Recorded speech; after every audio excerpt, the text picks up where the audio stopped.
Now part 2, fundamental unit of life, class 9. We start with nucleus. We have discussed cell wall, cell membrane, diffusion, osmosis in previous topic. Now nucleus. Nucleus is known as brain house of the cell, control center of the cell. Why it is known as brain house or control center of the cell? Because it control all the functioning of the cell. Now nucleus is darkly stained dense spherical body. Nucleus is surrounded by double membrane which is called nuclear membrane. The fluid present inside the nuclear membrane is called nucleoplasm, and there is thread-like structure present inside the nucleoplasm, and this thread-like structure is called chromatin network. And this chromatin network condenses into chromosome when cell divides. When cell is going to divide, these chromatin changes to chromosome. Next, darkly stained structure inside the nucleus is called nucleolus, which is responsible for protein synthesis. Now see this diagram. This is double membrane structure. This is nucleolus where proteins are formed. The green part inside, is nucleoplasm, and this thread-like structure, these are chromatin. Okay, nuclear, and these pores, which is the space between the two membrane, this is called nuclear pore. Next come type of cell. This is very important difference in class 9. There are two types of cell, prokaryotic and eukaryotic. P से prokaryotic, P से primitive. तो primitive type of cell was prokaryotic cell. They are generally small. Their nuclear region is not well defined. Chromosomes are present 1 or 2 in number.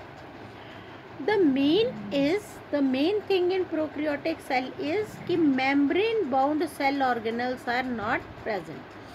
तो that means कि जो cell organelles है उनके आसपास proper membrane नहीं होती. And basically जो prokaryotic cell हैं ये बडिंग और बाइनरी फ्यूजन से डिवाइड करते हैं. तो they are small, nuclear region not well defined, chromosome 1 or 2 in number, and membrane bound cell organelles are present, not present. ठीक है. और नाउ कम्स यूक्रियोटिक. अब देखो यूक्रियोटिक इससे बिल्कुल उल्टा हो जाता है. जनरली बिगर होते, nuclear region well defined, chromosomes are more than 2 and membrane bound cell organelles are formed. देखो generally large, nuclear region well defined, chromosome more than 2 and all cell organelles are membrane bound. अब देखो आप यदि एक learn कर लेते हो, काफ़ी सारे डिफरेंसेस ऐसे आते हैं कि जिसमें यदि आपने एक पार्ट के 4 पॉइंट कर दिए तो उसको अपोजिट करके दूसरे पार्ट हो जाते हैं, तो हमारी लर्निंग 50% कम हो जाती है. Now comes cytoplasm. See this diagram. This is very important diagram. This green part inside the cell, this green part is cytoplasm. Cytoplasm क्या होता है? साइटोप्लाज्म जेली लाइक फ्लूइड होता है इनसाइड दिस सेल, जिसके अंदर protein, hydrogen, carbon, amino acids, oxygen होते हैं. और उस साइटोप्लाज्म के अंदर सारे सेल ऑर्गेनल्स ऐसे स्कैटर करते हैं और ये साइटोप्लाज्म उन्हें नरिशमेंट देते हैं. Now come cell organ. अब सेल किससे बना हुआ है? जैसे अब हमने सेल पढ़ा कि सेल के अंदर न्यूक्लियस है, प्लाज्मा मेम्ब्रेन है, सेल वॉल है और भी बहुत सारे. ठीक है. तो वो क्या है? Cell organelles. तो what are cell organelles? Cell organelles are the small structure embedded in the nucleus, cytoplasm. For example endoplasmic reticulum, Golgi bodies, lysosomes, mitochondria, plastics vacuole etcetera, plastid vacuole etcetera. Now we will discuss these all one by one. देखो, सबसे पहले आता है endoplasmic reticulum, जिसे हम ER भी कहते हैं. ये क्या होता है? These are membrane network of tube like structure. कैसे नेटवर्क ट्यूब लाइक स्ट्रक्चर? देखो, this is nucleus, this is nucleus, and इस न्यूक्लियस के आसपास ये जो आप थ्रेड लाइक स्ट्रक्चर देखते हो, दिस वन, तो this one is endoplasmic reticulum. There are two types of endoplasmic reticulum, RER and SCR. अब RER full form is rough endoplasmic reticulum. इनके पास they have ribosomes on their surface, जिसकी वजह से rough हो जाते हैं, and they help in the synthesis of protein. They have ribosomes on their surface which help in the protein synthesis. And SCR do not have ribosomes and they help in lipid synthesis. Now, functions of endoplasmic reticulum. Very important function is membrane biogenesis. आपने पढ़ा कि RER protein बना रहा है और SCR lipids बना रहा है. तो ये जो प्रोटीन और लिपिड्स हैं, they help in the formation of plasma membrane. They help in the synthesis of plasma membrane, and the process of synthesis of plasma membrane is known as biogenesis. It acts as a channel. ये channel की तरह act करती है कि nucleus और cytoplasm के बीच जो material है वो ट्रांसपोर्ट हो जाए. SCR also helps to detoxify poison and drugs and surface for some biochemical activity. It provides surface for some biochemical activity. तो functions of ER क्या हो गया? membrane biogenesis हो गया, जो very important है. Second, it acts as channel for transport of material. Third, it helps, SCR helps to detoxify poison. Next come Golgi bodies. Very important, Golgi bodies, they are formed by the stacks of flat membrane bound tubules called cisternae, or they are also have small spherical vesicle near cisternae. अब इसका function क्या होता है?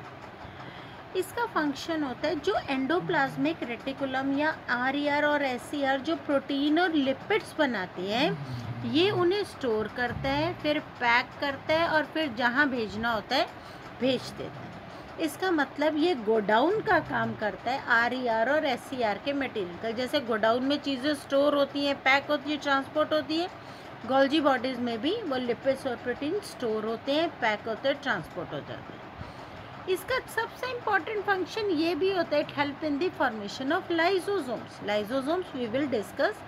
तो question आ जाता है, where lysosomes are formed? Golgi bodies. And Golgi bodies convert simple sugar into complex sugar. This is the diagram of Golgi bodies.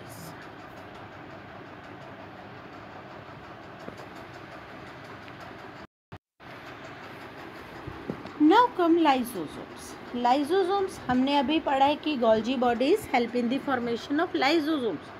तो लाइजोसोम्स होते क्या हैं? They are sac like structure, spherical in shape and membrane bound. और इनके अंदर digestive enzyme होते हैं जो कोई भी फॉरेन मैटर, कोई भी अनवांटेड सब्सटेंस है या फूड है, ये उसे डाइजेस्ट कर देती है. इसीलिए इसे क्लिनजिंग एजेंट भी कहते हैं, डिमोलिशन स्क्वाड भी कहते हैं, और इसे सुसाइडल बैग भी कहते हैं. अब what are the functions of lysosomes? They help to clean the cell.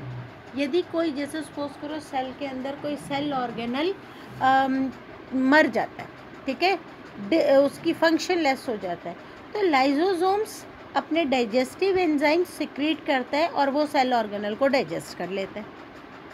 इसीलिए इसे सुसाइडल बैग भी कहते हैं कि भाई यदि पूरा सेल डैमेज हो जाए तो जो लाइसोसोम्स है वो पूरा का पूरा सेल डाइजेस्ट कर लेते हैं. It can engulf the whole cell. तो therefore it is known as suicidal bag. It helps to break down large molecule into simpler molecule. Large molecule को सिंपल मॉलिक्यूल्स में भी चेंज करता है. This is the diagram of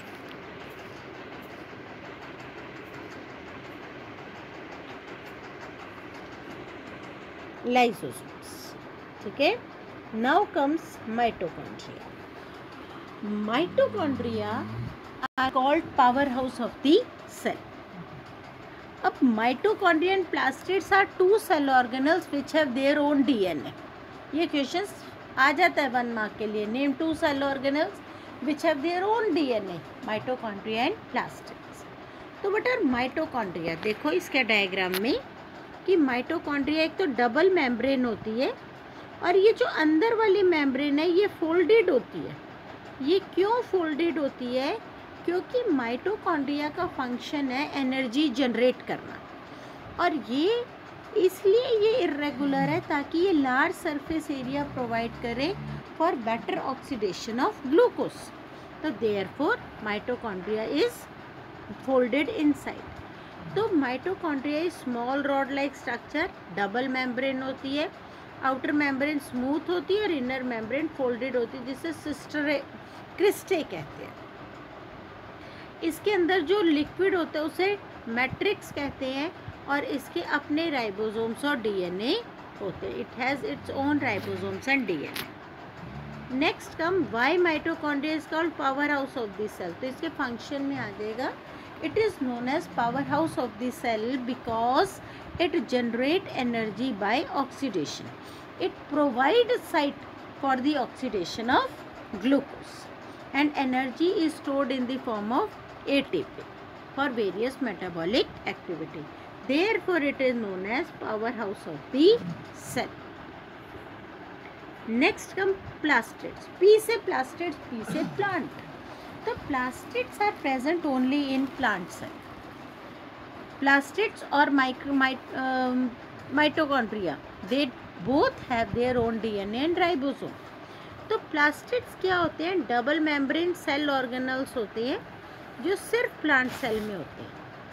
इसके अंदर grana होता है.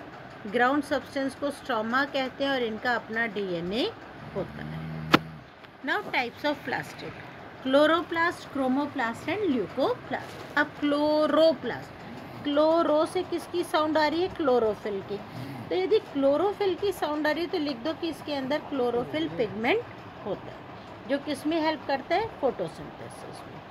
क्रोमोप्लास्ट ग्रीन को छोड़ के बाकी सारे कलर होते हैं जो फ्रूट और वेजिटेबल के लिए ज़रूरी होता है. अब फ्रूट्स अलग अलग कलर के होते हैं, वेजिटेबल अलग अलग कलर की होती है. ये किसकी वजह से? क्रोमोप्लास्ट की वजह से. Now come leucoplast. Leucoplast they are colorless and help in the storage of food material like starch and protein. Now comes vacuoles. Vacuoles are membrane bound organelle जो लिक्विड कंटेनिंग होते हैं. इसके लिक्विड होता है, उसके अंदर शुगर, प्रोटीन, एमिनो एसिड्स होते हैं. वैक्यूल्स जो प्लांट में होते हैं वो बड़े होते हैं. आप देखोगे कि प्लांट का जो न्यूक्लियस है वो साइड में होता है, उसे कहते हैं पेरिफ्री. और बीच में जो एक बिग स्ट्रक्चर दिख रहा है दैट इज वैक्यूल. तो ये वैक्यूल प्लांट सेल में होते हैं, बिगर साइज के होते हैं, फ्यू होते हैं. जबकि एनिमल सेल में छोटे होते हैं और ज़्यादा होते हैं. फंक्शंस. वैक्यूल रिजिडिटी और टर्जिडिटी मेंटेन करती है. आ जाता है इसका फंक्शन आजकल. क्या करती है? सब्सटेंस स्टोर करती है और यदि पानी ज़्यादा हो जाए सेल के अंदर तो ये पानी भी एक्सपेल करा देती है. अब ये देखिए डायग्राम, ये वैक्यूल है.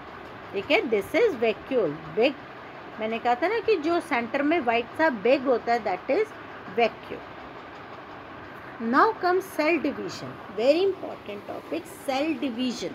As its name indicate, When new cells are formed by division of cell, it is called cell division. There are two types of cell division, mitosis and meiosis. Mitosis क्या होता है, इसमें जो cell होता है वो 2 daughter cell में divide होता है and both daughter cell have equal number of chromosome.